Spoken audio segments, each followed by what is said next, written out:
एक ऐसा प्रोटेस्ट जिसका उद्देश्य क्या था?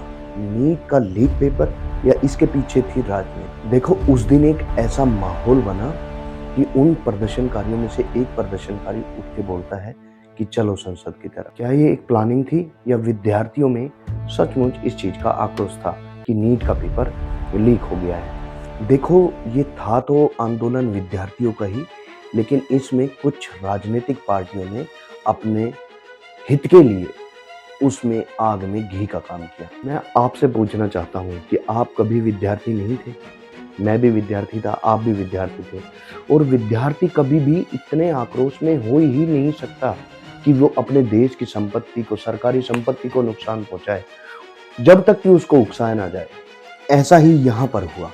हम जानते हैं, नीट का एक ऐसा पेपर होता है जिसकी परीक्षा करोड़ों विद्यार्थी देते हैं। हम जानते हैं हमारे भारत में इतनी करोड़ों की जनसंख्या है, उनमें से कुछ ही बच्चे नीट की परीक्षा पास कर पाते हैं। अदरवाइज गवर्नमेंट ने तो अपनी तरफ से इस एग्जाम को दोबारा करवाया, रीशेड्यूल करवाया, और रिजल्ट भी पहले से जल्दी दे दिया गया। इसका कारण यही था कि देश के अंदर अशांति ना फैले, विद्यार्थियों को उनकी गुणवत्ता के अनुसार उनको नंबर आए, वो उत्तीर्ण हो, वो पास हो और डॉक्टरी लाइन के लिए आगे बढ़ सकें। अब जो फेल हुए विद्यार्थी थे, उनमें आक्रोश था। एक तो वो फेल हो गए थे, दूसरी तरफ से नीट का पेपर लीक हो गया था।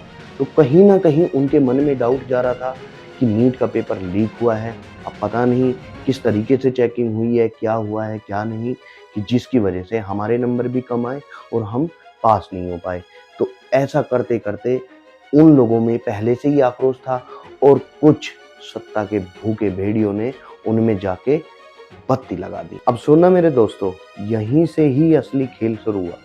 जब ये आग भड़की तो हुआ क्या कि इनको, चलो भाई जंतर मंतर चलते हैं, वहां जाके प्रोटेस्ट करेंगे, हमारे साथ तो गलत हुआ है। क्योंकि विद्यार्थियों को तो पता नहीं था कि ये लोग कौन थे, कैसे थे। उनको लगा हम में से ही कोई होगा। उन्हीं लोगों ने उनको जंतर मंतर लेके जाते हैं, वहां पे जाके वो अपना प्रोटेस्ट कर रहे होते हैं। फिर ये बीच में सीजेपी आ जाती है।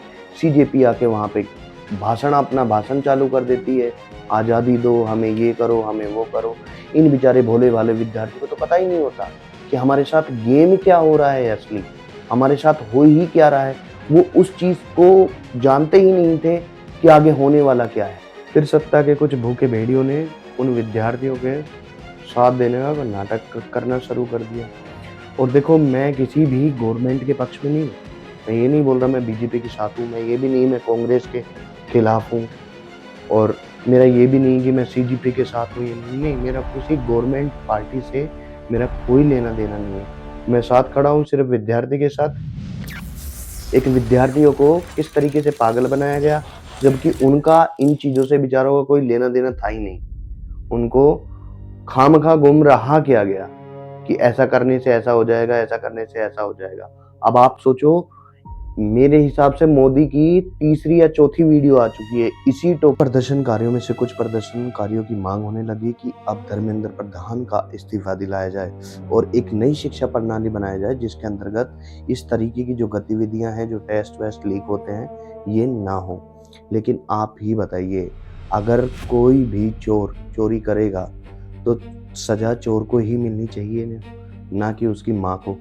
तो यहाँ पे भी ऐसा ही हुआ, जिसका कोई लेना देना नहीं था, इधर स्टूडेंट का कोई लेना देना नहीं था तो उनको सजा मिली, इधर उनका कोई लेना देना नहीं था, उनको सजा मिली, और जिनका किया धरा ये पूरा कांड था वो बाईपास होकर निकल चुके।